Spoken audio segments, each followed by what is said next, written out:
رات کے راز میں خوش آمدید۔ اگر آپ کے پاس بھی کوئی کہانی ہے تو کمنٹ میں لکھ دیں، پھر دیکھتے ہیں اگلا راز کس کی کہانی بنتی ہے۔ تو چلو شروع کرتے ہیں آج کی کہانی۔ اس شہر میں لوگ چپ رہتے ہیں پر رات ہمیشہ آواز اٹھاتی ہے جب ظلم حد سے بڑھ جائے۔ 14 سال کی لائبہ، تمیزدار شرمیلی سی لڑکی، گلشن اقبال میں اپنی امی کے ساتھ رہتی تھی۔ اس کی زندگی بالکل سمپل تھی، اسکول، ٹیوشن اور گھر۔ رات 8:55 لائبہ اپنی ٹیوشن سے نکلی۔ راستہ صرف 6 منٹ کا تھا، مگر اس رات وہ گھر تک نہیں پہنچی۔ لائبہ کی امی نے پہلے سوچا شاید کسی دوست کے گھر رک گئی ہوگی، مگر 10 بج گئے، 11 بج گئے اور لائبہ کا فون سوئچ آف۔ گھر کا ماحول بدل گیا۔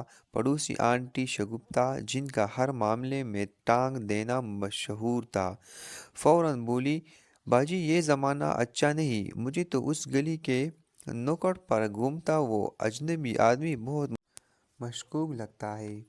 پہلا شک، پر کوئی سالڈ پروف نہیں۔ پولیس آئی، سٹیٹمنٹ لی۔ آنٹی شگفتہ نے بولا، میں نے کل اس آدمی کو لائبہ کو گھورتا دیکھا تھا، کل ہی۔ پولیس نے اس ڈائریکشن سے CCTV چیک کرایا، لیکن کوئی آدمی ملتا ہی نہیں۔ آنٹی کی بات جھوٹی یا آدمی بہت سمارٹ؟ کیس اور گہرا ہو گیا۔ لائبہ کی دور کے چچا عرفان بھائی گھر آ گئے۔ ان کی حرکتیں عجیب ہو گئی، بے چین، پسینہ، بار بار فون چیک کرنا۔ پولیس نے ان سے پوچھا، لاسٹ ٹائم لائبہ کو کب دیکھا؟ انہوں نے جواب دیا، 1 ہفتہ پہلے میں یہاں آیا تھا۔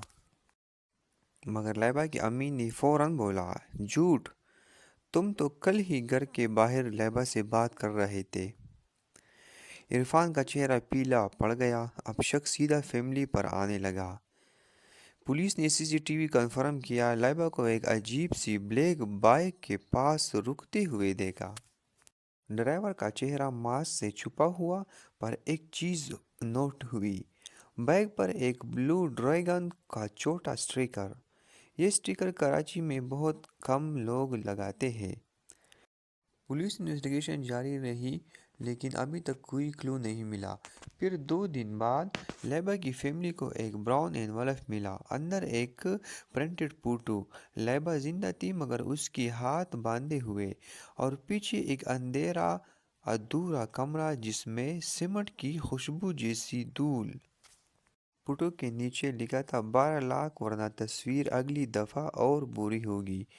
فوٹو ایک بیک سائڈ پر پٹی ہوا رنگ جیسی کوئی نے پینٹ ہوئی دیوار، اور ایک اورنج لائٹ ریفلیکشن جیسی کہاں سے آ رہی ہو۔ پڑوسی آنٹی پھر بولی، ہمارے محسن بھائی کی کنسٹرکشن سائٹ پہ بھی ایسی لائٹ ہوتی ہے۔ پولیس نے محسن کو پکڑا۔ اس نے کہا، میں تو 3 دن سے شفٹ پر ہی نہیں تھا، اور میری سائٹ پر کوئی اورنج لائٹ ہوتی ہی نہیں۔ پولیس نے تصویر کو زوم کیا، اور ایک چیز ملی، ونڈو کے کونے میں ایک سٹیل راڈ پر اسکریچ، جس کا ڈیزائن صرف ایک انڈسٹریل زون کی ورکشاپ میں ہوتا ہے۔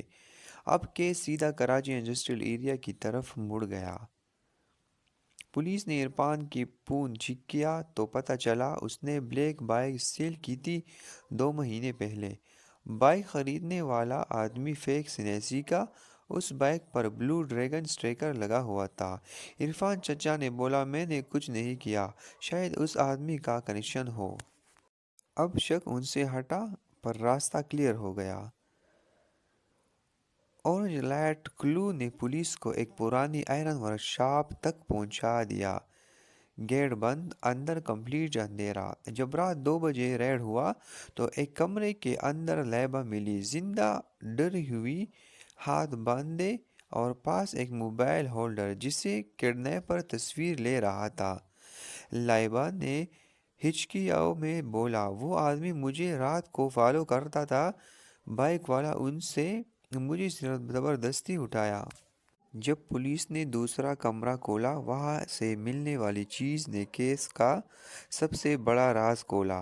ایک fake delivery rider jacket, multiple SIM cards, اور ایک نوٹ بک جس میں لکھا تھا، target young girls walking alone. اس آدمی کا نام تھا ساجد، ایک پروفیشنل کڈنیپر جو اغوا کر کے 2-3 دن بند رکھتا، تصویر بیچتا اور پھر جگہ بدل دیتا۔ یہ کراچی کی 3 پرانی ان ریزالوڈ کیسز سے بھی لنک نکلا۔ لیبا کو بچا لیا گیا اور ساجد کو پکڑ لیا گیا۔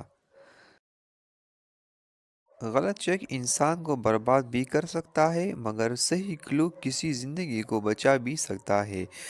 رات کا راز یہ بتاتا ہے کہ شہر کے اصلی درندے ہمیشہ انسانی چہرہ پہنتے ہیں۔